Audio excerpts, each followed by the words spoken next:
Hmm. Baik, Assalamualaikum warahmatullahi wabarakatuh. Perkenalkan, kami dari kelompok 4 mata kuliah analisis dan visualisasi data. Pada pembahasan kali ini kita akan membahas mengenai materi dari algoritma K-means clustering, di mana pada pembahasan kali ini kita akan membahas mengenai paper dengan judul Analysis of the K-means Algorithm on Clean Water Customers based on the Province. Sebelumnya kita perkenalan dulu dari anggota kelompok 4. Yang pertama ada Imatri Indari dengan NIM akhir 005, dan yang kedua ada saya, Iin Mardiana dengan NIM akhir 006. Baik, selanjutnya apa saja sih yang akan kita bahas pada pembahasan kali ini? Ada beberapa poin yang akan disampaikan pada presentasi kali ini. Poin-poin tersebut antara lain yang pertama ada pendahuluan, ada tujuan, data yang digunakan, metode yang digunakan, hasil dan pembahasan. Hasil dan pembahasan ini itu meliputi ada dua, ada hasil dan pembahasan berdasarkan paper dan hasil serta pembahasan berdasarkan analisis dari kelompok 4. Serta yang terakhir ada kesimpulan. Baik, langsung saja yang pertama kita akan masuk ke pendahuluan. Terkait dengan sumber daya air bersih, peran lembaga penyedia air bersih dalam mendistribusikan air bersih ke rumah tangga sangat penting mengingat kegunaan dan manfaat dari air bersih tersebut. Jumlah pelanggan dari air bersih dari tahun ke tahun itu semakin meningkat. Hal tersebut dapat dilihat pada grafik yang tertampil, di mana dari grafik tersebut itu menunjukkan bahwa dari tahun 1995 hingga tahun 2015, terdapat peningkatan pelanggan air bersih dari tahun ke tahun, di mana jumlah pelanggan air bersih terbanyak itu ada di tahun 2015. Hal tersebut menunjukkan bahwa pentingnya lembaga penyedia air bersih untuk memenuhi kebutuhan air bersih dari masyarakat. Selanjutnya ada tujuan. Tujuan dari pembahasan kali ini yang pertama adalah mengelompokkan pelanggan air bersih menurut wilayahnya, yaitu berdasarkan provinsi, dengan data yang digunakan adalah data yang diperoleh dari Badan Pusat Statistik Indonesia. Data tersebut merupakan data pelanggan air bersih dari tahun 1995 hingga tahun 2015.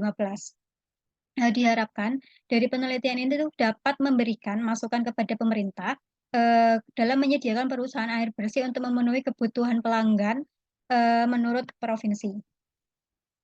Selanjutnya adalah mengenai data yang digunakan. Data yang digunakan adalah data pelanggan air bersih dari tahun 1995 hingga tahun 2015 berdasarkan provinsi yang ada di Indonesia. Data tersebut diperoleh dari website Badan Pusat Statistik Indonesia dengan link sebagai berikut. Dengan tampilan data atau review data yang dapat dilihat adalah data terdiri dari 34 provinsi dengan tahun variabel tahunnya itu ada 20 variabel tahun dari 1995 hingga tahun 2015 dengan record data berkisar 680 record.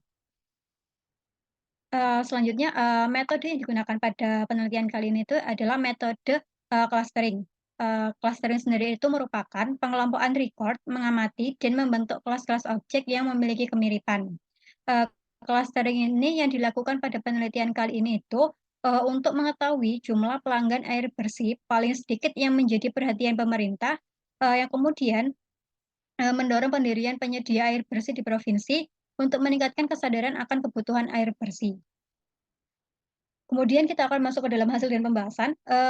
Pada hasil dan pembahasan berdasarkan paper ini, pengelompokan data dilakukan dengan menggunakan satu kriteria penilaian, yaitu rata-rata jumlah pelanggan air bersih dari tahun 1995 hingga tahun 2015. Pengelompokan berdasarkan paper dilakukan pada 3 klaster. Klaster pertama merupakan klaster high untuk jumlah pelanggan air bersih yang kebutuhan air bersihnya tinggi. Klaster kedua yang menunjukkan klaster normal untuk jumlah pelanggan air bersih yang membutuhkan air bersih standar. Dan yang ketiga adalah klaster ketiga yang merupakan klaster low untuk jumlah pelanggan air bersih yang kebutuhan air bersihnya rendah. Kemudian dari pengolahan data yang dilakukan berdasarkan paper, yaitu menggunakan rapid manner, diperoleh hasil centroid atau scale center, di mana nilai sentroid ini tuh berasal dari pengelompokan data yang dilakukan. Dalam hal ini, penelitian berdasarkan paper tersebut melakukan 3 klaster. klaster, penentuan titik klaster dilakukan dengan mengambil beberapa nilai sebagai berikut. Nilai tertinggi untuk klaster high itu ada di klaster pertama, nilai rata-rata untuk klaster normal ada di klaster kedua, dan nilai terendah untuk klaster low dengan berada di klaster ketiga.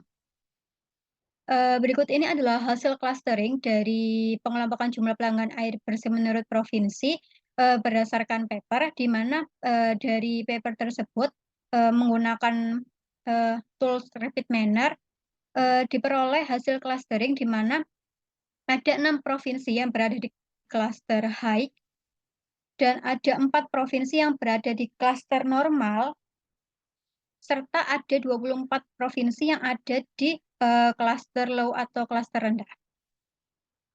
Jadi kesimpulan berdasarkan paper, berdasarkan visualisasi yang telah dilakukan untuk clustering data jumlah pelanggan air bersih dari tahun 1995 hingga 2015 dengan menggunakan metode Cummins clustering, menggunakan tools Rapid Miner dapat diperoleh informasi mengenai hasil clustering yang terdiri dari 3 klaster, yaitu klaster pertama yang merupakan klaster high dengan provinsi yang masuk dalam klaster high itu ada Sumatera Utara, Sumatera Selatan, Bali, Kalimantan Selatan, Kalimantan Timur, dan juga Sulawesi Selatan.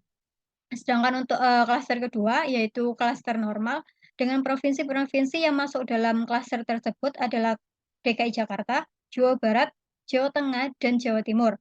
Kemudian untuk klaster ketiga atau klaster low, provinsi-provinsi yang termasuk dalam klaster tersebut ada Aceh, Sumatera Barat, Riau, Jambi, Bengkulu, Lampung, Pulau Bangka, Pulau Riau, Yogyakarta, Banten, Nusa Tenggara Barat, Nusa Tengah Tenggara, Kalimantan Barat, Kalimantan Tengah, Sulawesi Utara, Sulawesi Tengah, Sulawesi Barat Daya, Gorontalo, Sulawesi Barat, Maluku, Maluku Utara, Papua Barat, dan juga Papua. Selanjutnya akan dijelaskan oleh teman saya mengenai visualisasi data metode Cummins clustering dengan menggunakan Tableau. Baik, sebelum kita menggunakan Tableau sendiri, diperlukan penentuan kelas tersebut kira-kira berapa baiknya menggunakan metode L2. Di sini kami menggunakan tools dari Python, di mana nantinya L2 tersebut menunjukkan bahwa hasil clustering yang cocok untuk data pelanggan air bersih dari tahun 1995 sampai 2015 ini adalah sebanyak 2, seperti yang tertera pada gambar yang ditampilkan berikut. Kemudian bisa di next. Nah, setelah itu kami melakukan impor data ke dalam tabelnya sendiri dan kami mendapatkan informasi mengenai centroid atau scale centernya, di mana nilai rata-rata terendah itu kami gunakan sebagai cluster low atau kita masukkan ke dalam cluster 1. Kemudian nilai tertingginya kami gunakan sebagai cluster high, di mana di sini termasuk ke dalam cluster 2, di mana nilai centroid tersebut diambil dari rata-rata jumlah kebutuhan air bersih dari tahun 1995 sampai 2015. Next.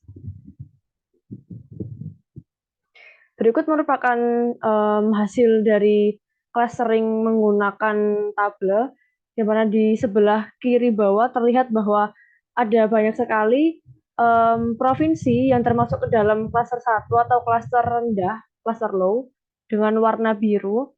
Kemudian mulai di tengah hingga di atas kanan itu merupakan klaster 2 yang menunjukkan bahwa provinsi-provinsi tersebut termasuk ke dalam klaster 2 atau klaster tinggi atau high. Next. Sehingga kesimpulan berdasarkan tabel di sini ialah berdasarkan visualisasi yang telah dilakukan untuk clustering data jumlah pelanggan air bersih dengan metode Cummins menggunakan tabel, diperoleh informasi mengenai hasil clustering yang terdiri dari 2 klaster. Yang pertama ialah klaster 1 atau klaster low, meliputi provinsi Aceh, Sumatera Barat, Riau, Jambi, Sumatera Selatan, Bengkulu, Lampung, Kepulauan Bangka Belitung, Kepulauan Riau, Daerah Istimewa Yogyakarta, Banten, Bali, NTB, NTT, Kalimantan Barat, Kalimantan Tengah, Kalimantan Selatan, Kalimantan Timur, Kalimantan Utara, Sulawesi Utara, Sulawesi Selatan, Sulawesi Tengah, Gorontalo, Sulawesi Barat, Maluku, Maluku Utara, Papua Barat, dan juga Papua. Sementara untuk klaster 2 atau klaster high di sini, em, yang termasuk ke dalam itu ialah Provinsi Jawa Timur, DKI Jakarta, Jawa Tengah, Jawa Barat, dan Sumatera Utara. Next. Baik, sekian presentasi mengenai analisis metode Cummins clustering menggunakan tabel dari kelompok 4. Mohon maaf apabila ada kesalahan dalam pengucapan dan juga presentasi kami. Terima kasih atas perhatiannya. Wassalamualaikum warahmatullahi wabarakatuh.